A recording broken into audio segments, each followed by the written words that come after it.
Olá, tudo bem? Meu nome é Sidney Francisco. Seja bem-vindo, seja bem-vinda aqui ao canal Indifé, ao Instituto Nacional de Desenvolvimento e Formação Espiritual. Neste vídeo, eu quero falar para você um pouco da minha história e um pouco da história deste projeto Indifé.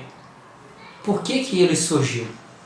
Durante muitos anos da minha vida, sempre tive vontade de ser um palestrante, poder falar publicamente, poder evangelizar, levar a palavra de Deus às pessoas e assim por diante. Poder falar sem medo, com segurança, sem timidez, mas os traumas do passado eram as muralhas que me impediam de ultrapassar. Sair de uma condição de pensar e ter praticamente a certeza que muitas das coisas que eu desejava, que eu queria, não era para mim. Isso estava literalmente ligado a um passado bem amargo mesmo. Sofrido, desenhado e marcados pelas dificuldades, pelos sofrimentos, pelas condições das quais eu fui criado. Eu fui nascido no interior de uma cidadezinha do interior de Minas Gerais. Eu sou um dos 8 irmãos dos quais meus pais tiveram. Resumindo, eu nasci no mato, no caminho da fonte, no quintal, em meio ali aos carrapichos, os estrepes. Meus pais eram muito pobres e naquela época não tinha nem leite de vacas para mim tomar. Então eu tomava, era mingau de fubá com água, os quais tinha condições naquela época de fazer as minhas mamadeiras. O meu berço era um balaio de taquara com palha de milho e palhas de banana, de bananeira, né? A casa era de pau a pique, coberta com capim-sapê, taquaras. O chão era de terra, né? Chão batido. Naquela época chovia muito. Então na época da chuva, normalmente a gente passava praticamente as noites em pé na comunheira da casa. Costumava minha mãe estar fazendo janta e ali chovia muito, então dava uns picumã assim na beirada da casa, assim, em cima por causa da fumaça do fogão de lenha, e aquilo muitas vezes caía dentro das panelas e a gente costumava que dormia com fome, porque as panelas enchiam de água, de picumã, e a gente não tinha muitas vezes nem o que comer para dormir. Com 7 anos de idade eu comecei a ir à escola, que ficava a mais ou menos 13 quilômetros de distância. A gente passava pelos matos, então era 13 quilômetros para ir, 13 para voltar, passando pelos matos, descalços. A gente não tinha sapato naquela época e normalmente a gente tinha uma merenda, um pouquinho de merenda na escola e voltava com fome. Então a nossa merenda pela estrada era as frutas da época. A gente comia goiaba, chupava cana que pedia nos quintais dos outros, comia jatobá, as frutas de araçazinho, articum. Quando era a época de bananas maduras que a gente ganhava, a gente comia. E eram essas coisas. Então a gente não tinha dinheiro para comprar merenda e nem tampouco existia lugar para comprar. Também nessa mesma época, com 7 anos, nos intervalos, de vez em quando a gente faltava às aulas, eu comecei então a trabalhar fora. Com os meus 7 anos, então, eu me lembro que o primeiro dia eu fui cortar cana para minha avó. E o facão era até maior do que eu. Mas e ali então eu comecei já então a minha rotina de começar a trabalhar. Enfim, a história é longa, nós não vamos detalhar isso aqui agora. Mas com relação aos traumas, eu me lembro que a gente apanhava muito. A minha mãe era muito rigorosa e nós, como eu disse a você, nós éramos muitos irmãos. Minha mãe sempre preocupou muito com a gente. Então uma forma que ela tinha de conter a gente, e também pela forma da qual ela foi criada, era de trazer a gente num sistema muito rígido. Então a gente apanhava muito, batia, era surra mesmo. No caso, aquele tempo para dar amor, dar carinho, daquela atenção, não tinha, que tinham que trabalhar muito para cuidar de nós. E também era muito irmãos para disputar ali, né, aquele carinho, aquela atenção. Então as nossas necessidades, essa atenção, a gente não tinha esse tempo de estar com a mãe, com o pai, ali de estar no colo, recebendo aquele afeto. Então éramos cercados de medo, de carência, inseguranças, falta de atenção, medo até de perguntar algumas coisas, porque as respostas às vezes eram muito duras e dependendo do que a gente fazia, talvez a resposta já era couro mesmo. Hoje então eu percebo que essa falta dessa aproximação, isso atrapalhou muito o desenvolvimento, a minha formação, e ocasionou muitos traumas, dos quais impediu em algumas etapas da vida de desenvolver muitas áreas importantes. E quando esses laços do passado, como eu disse, os medos, a insegurança, quando isso não são cortados, isso não são curados, não são totalmente tirados da nossa vida, essas questões de incapacidade, de insegurança, a gente vai arrastando isso e vai afetando cada vez mais as áreas da vida da gente sem perceber por que isso acontece. E quando essas situações acontecem, normalmente você sofre, acaba enxergando o sofrimento, mas não entende por que sofre, porque muitas coisas estão no inconsciente, coisas que estão ligadas lá ao passado, muitos traumas que na época, que muitas vezes vem de concepção, gestação e assim por diante. A sensação de incapacidade, a insegurança, isso muitas vezes vai sabotando, os planos das pessoas, complexo de inferioridade.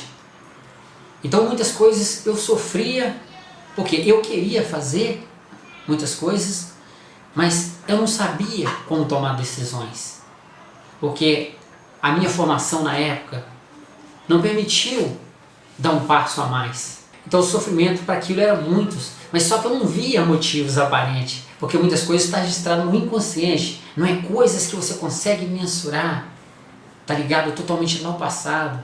Retomando aqui na questão do tempo de escola, então eu estudei dos 7 aos 10 anos e só pude retomar as aulas novamente depois quando eu tinha praticamente 20 anos, quando eu já tinha saído do interior e estava já na cidade grande. Foi onde eu fui estudar um supletivo, fui fazer ali a conclusão do ensino primário, depois do ensino médio. Com isso, depois eu fui fazer um técnico em farmácia, depois fui sequenciando e fui resolver então fazer uma faculdade e graças a Deus consegui fazer uma faculdade de administração e marketing. E eu percebia durante a faculdade quanto eu sofria naquele tempo, porque a falta da formação primária, aquela interação, aquela percepção que a gente percebe que os alunos têm aí hoje nas escolas, eu pulei tudo isso. Então eu não tive essas etapas de interação com as pessoas, esse diálogo, e nem tampouco o conhecimento mesmo daquilo que ia me fortalecer na questão das tomadas de decisões.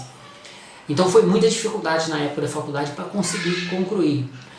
Mas enfim, foi o resultado excepcional. Alcancei muitas coisas das quais eu esperava que a faculdade fosse me ajudar. Então essa etapa aí consegui, apesar dos desafios que foram muitos, mas foi uma coisa muito importante que aconteceu ter feito essa formação. Desde sempre fui católico, sempre praticava, desde quando eu morava no interior, participava das novenas, dos textos nas casas. Eu andava 13 km por dia, nos domingos, 13 para ir, 13 para voltar também, na cidade só para ir à missa. E desde sempre eu tive aquele desejo, aquele sonho de um dia poder doar mais para Deus e para as pessoas, evangelizar, levar a palavra de Deus. Sempre tive esse sonho. E concluí então a faculdade, mas só que veio aquele desejo.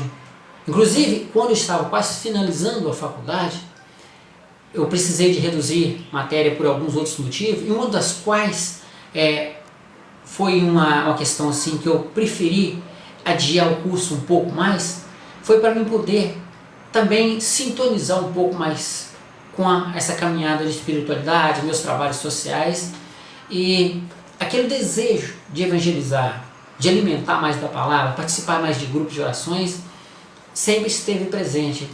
Então após eu finalizar a faculdade, nasceu aquele desejo maior de poder estar numa caminhada a mais de evangelização. Foi onde que eu comecei a estudar mais então a palavra. Sempre eu já tinha lido a Bíblia uma vez, praticamente quase toda, mas li como um livro.